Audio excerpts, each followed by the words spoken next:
my 5-pound Pomeranian, pure impulse, Kiki for short, certainly isn't mauling any home invaders for me, but she's always been a fantastic alarm system. I adopted her 2 years ago, and I can confidently say that she is one of the best things that's ever happened to me. I spoil her as best as I can on my librarian salary, putting all of my spending money towards vets, toys, and dog food. In exchange, she hunts bugs and rats that make their way into our dingy apartment. She provides me with endless entertainment, and she acts as a free delivery notification system. Kiki's always been exceptionally wary of strangers. It's a trait that makes socializing her pretty much impossible, but most of the time, I see it as a blessing. She always lets me know when someone's at our door, which makes me feel safer even though our apartment building is in a pretty bad part of town. A few months ago, for example, a water pipe broke in between my neighbor's apartment, and the resulting leak ate a hole in the wall before the pipe was fixed. For a few days, I had to move my bookcase into the entryway to cover up the 6-inch diameter hole, through which I could see right into my neighbor's apartment and vice versa. At least the hole was near the floor and not at eye level, I guess. Maintenance took their sweet time responding to my request, and when they finally decided to show up, unannounced by the way, I was taking a nap on my couch. Before the two men even had the chance to knock, Kiki started yapping her little Pomeranian heart out. In doing so, she gave me time to get up, quickly make myself decent, and put her in my bedroom before the maintenance workers let themselves inside. Last Tuesday, I came home after dark. The library was hosting their library card registration event, which always took place on the second Tuesday of the month.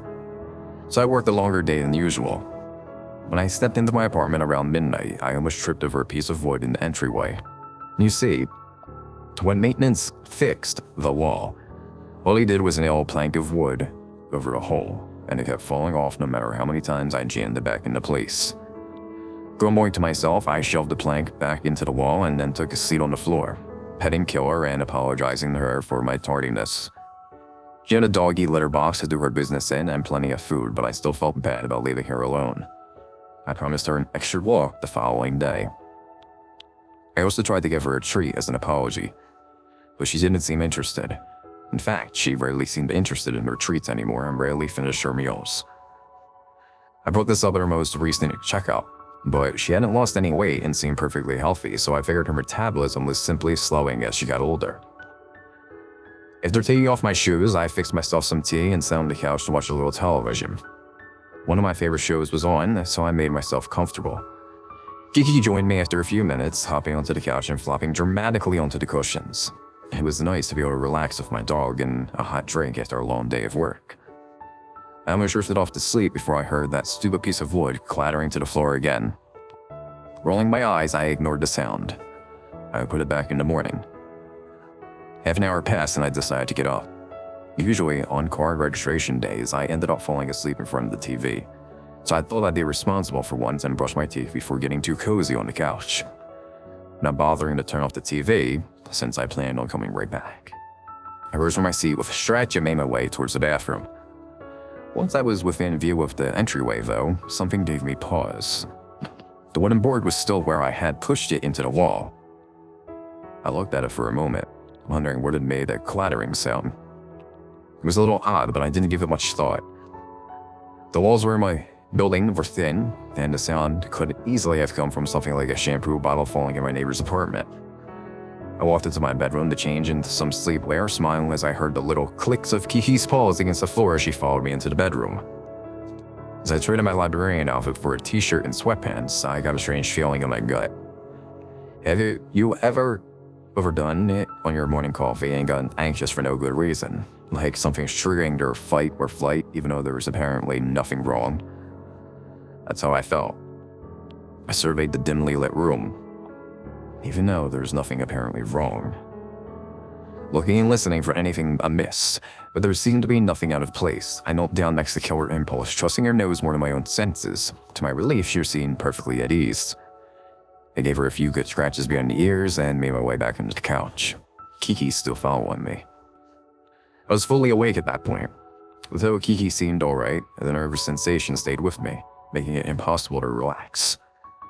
I kept thinking I heard something, but then I turned the volume on the TV down to listen. I heard nothing at all. Every time I thought I heard something, I looked at Kiki, who was sleeping soundly on the couch next to me. Certainly, if something strange was going on, Kiki would have alerted me by then, right? I mean, she barked when our neighbors across the hall had people over, so surely if there was something going on in our own apartment, she would have noticed it, right? An uneasy hour passed. I was too on edge to fall asleep, but I was also too tired to enjoy the show. I realized at almost 2 a.m. and that I had forgotten to brush my teeth after I changed. Once again, I got up from the couch, and my loyal companion also rising from a resting spot to stay by my side. I bent down to give her a kiss on the top of her fluffy head, and then we walked together towards the bathroom.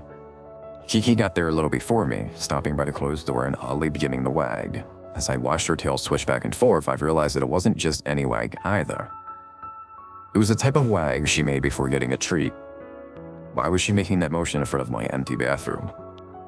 Kiki's always been exceptionally wary of strangers. She would never allow someone that she didn't know to enter her apartment without letting me know.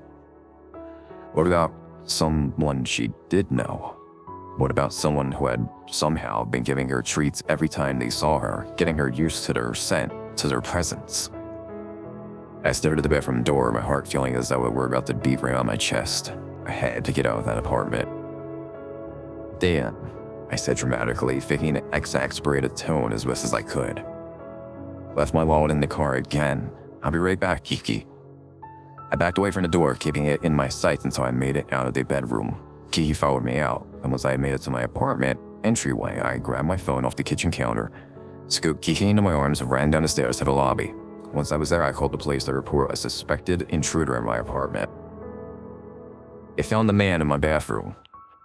He had been standing in my tub with the shower curtain pulled closed to obscure him. Although I had suspected a maintenance man or someone else who worked in my building, I was surprised to see my reclusive neighbor being escorted to the cop car in handcuffs. As I watched him shamble his way towards the car, I noticed that his right hand was covered in scars. I assumed he had been knocking loose the wooden plank between our apartments and reaching through to pet and feed Kiki. From the looks of it, she'd been happy to bite his flesh to ribbons at first, but he must have earned her trust over time. He must have been plotting the break-in for at least a few months, slowly wearing down my trusted security system to ensure that she wouldn't alert me to his presence. I also suspected he was paying careful attention to my routine. He had planned his break-in for a night when I'd always come home tired, and he had luckily chosen his hiding spot because he had never heard me shower on the second Tuesday of the month. My neighbor wasn't the only thing the police found in my shower. He had brought with him a duffel bag filled with chloroform-soaked rag, duct tape, rope, and the thing that haunts me the most, a saw. Kiki and I had been staying with my parents for a few days while I get my nerves back under control. I don't blame her at all for what happened. She's still the best girl in the entire world in my eyes. But I don't think I can rely on her to be my personal alarm anymore. I'm thinking about moving to a better part of the city. It might cost me an arm and a leg, but I think Kiki and I both deserve a place where we can feel safe at night. Maybe somewhere with a built-in security system.